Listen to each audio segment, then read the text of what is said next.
Сәлем достар, сіздермен бірге мен лайфхакер Айдос. Мен күн сайын сіздерге өмірде жеңілдететін лайфхактарды үйретемін. Ендеше не істеп отырмыз? Видеомызға кеттік. Бүгінгі біздің видеомызда iPhone-ның экран блокировкасына погоданы, яғни ауа райын шығару. Ол үшін біз настройкаға кіреміз.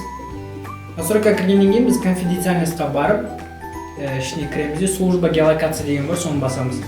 Оны басқаннан кейін біз погода дегенді тауып, при использовании приложения дегенді басамыз. Ол менде мына жерде басылып тұр.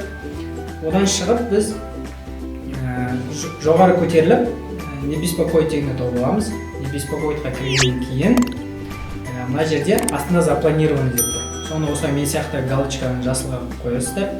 Содан кейін затемнение экрана блокировки дегенді жасылға қойып қойған дұрыс болады.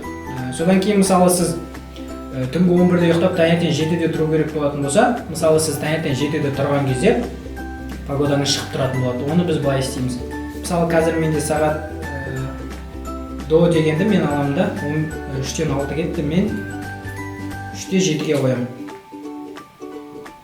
3-те 7-ге қоямын да, экранда блокировкаға қоямын. Достар, жаңа қойған минутқа мен үлгермей қалдым. Оны қайтам мен 3-тен 11 кеткенге қойдым. Енді міне тексеріп көрейік. Міне көріп тұрғандарыңыздай, қазіргі погоданың неше екенін айтып тұр. Сіздерде мысалы таңертең 7-де тұру керек болса, 7-ге деп қоясыздар. Сол кезде осылай бірден погодаға кірмей, сізде погода қанша екенін осылай көрсетіп шығаратын болады.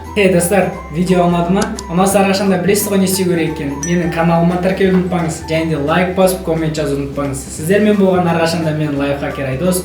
Өмір деген жақсы ғой, сүре білсең. Қош, сау болыңыздар.